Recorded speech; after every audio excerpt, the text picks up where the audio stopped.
as the Senate of the Republic of the Philippines, composed of members who are all activity, the collective judgment of the members of the court according to the rules of this court, which is based on the majority that is dictated by the Constitution and nothing else. So the gentleman from Misamis Oriental. Thank you, Mr. Presiding Officer. I was not able to follow the beginning of Justice Cuevas' statement because I had just sat down on my chair. So, did I hear you correctly? Did you quote me, Mr. Justice? No. I did not quote. I was referring to the pronouncement made by the Honorable Supreme. Yeah. No, not. Who did you quote, Mr. Justice? I did not quote anybody. I was telling that in accordance with the records, there was a statement, Your Honor.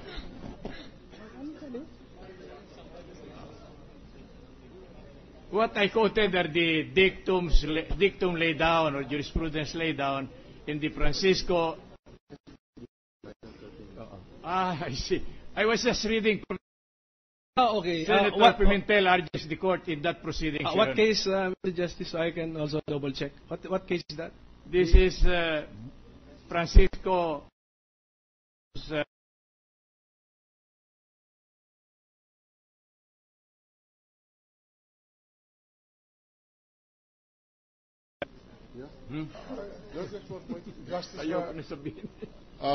Mr. President, I heard counsel using the word bankrupt to describe the position of a senator judge. Did I hear correctly? That's correct, Your Honor. We move that it be stricken off the record.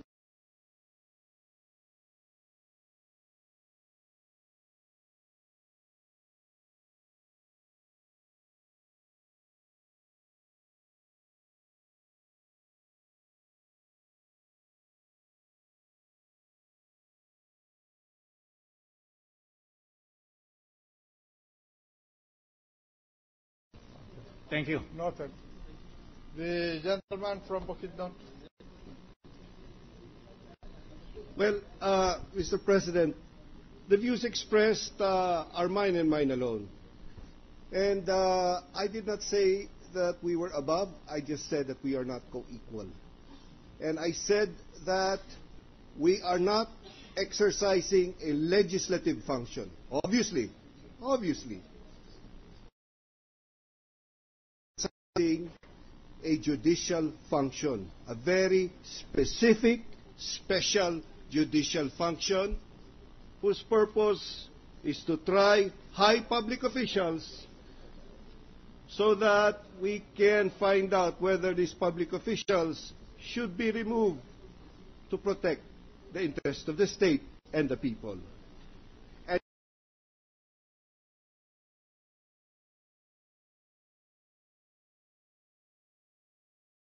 President, that is my view. If the distinguished counsel believes otherwise, then that is his sole opinion also. Therefore, Mr. President, I know that this view is not mine and mine alone. It is shared by many of my colleagues. But the time will come when these opposing views will come to test. And we will await that time, Mr. President. I submit. The gentleman from Pampanga.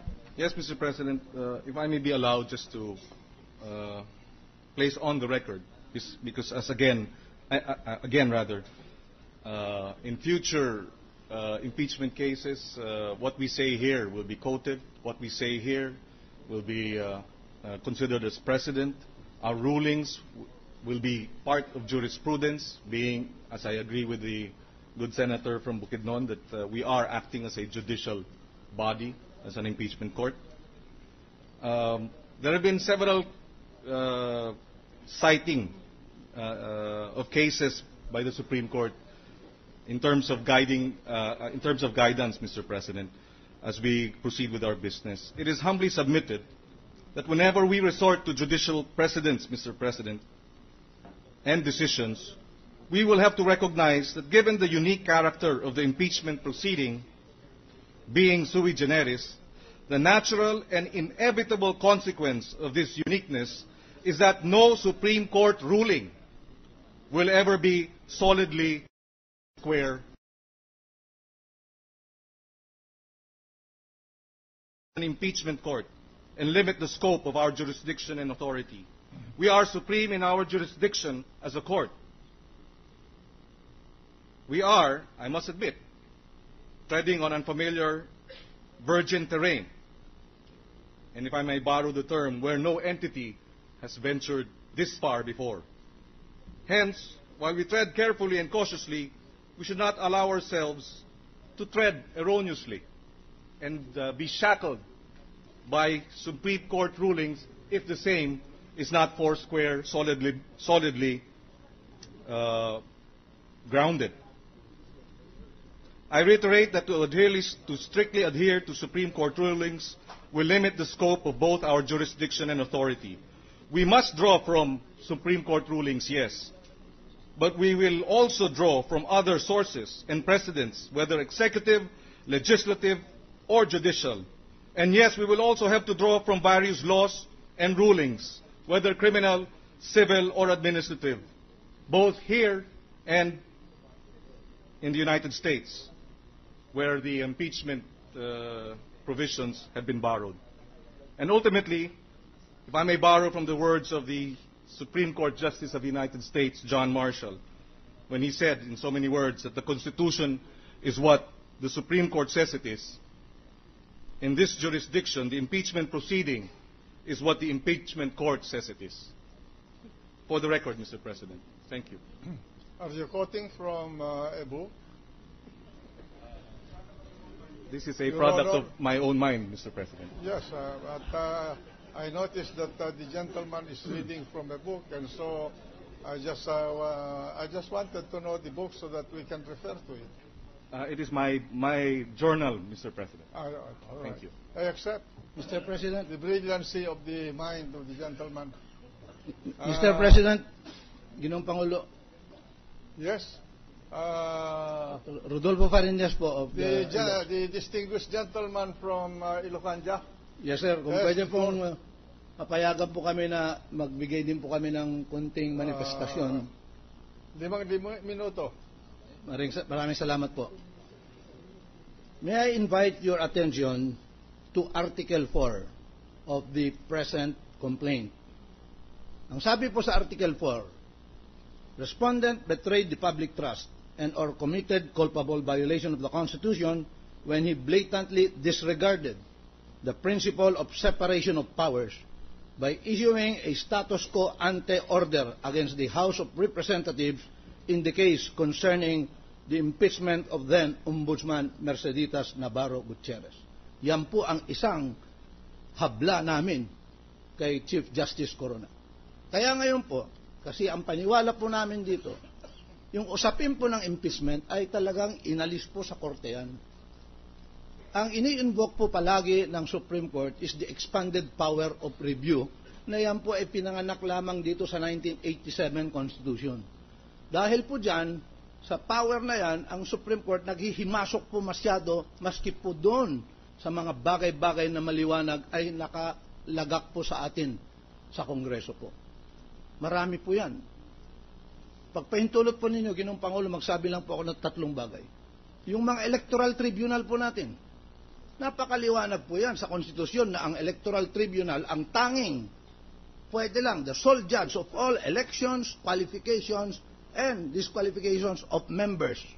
Kaya nga po yung electoral tribunal, 6 po ang senador, 3 ang justices of the Supreme Court. Yan pong design yan. Maski sa House of Representatives, ganun din po. Pero ano po nangyayari? Maski po yung desisyon ng Senate Electoral Tribunal, dinadala po sa Korte Suprema at pumapayag po tayo. Kaya po sila, natural po, hindi na po nasusunod yung Kongreso, hindi na po nasusunod yung taong bayan. Dahil ang taong bayan po lamang ang makakapag-decide kung sino uupo sa Senado o sa House of Representatives. Maliwanag po sa Konstitusyon yan.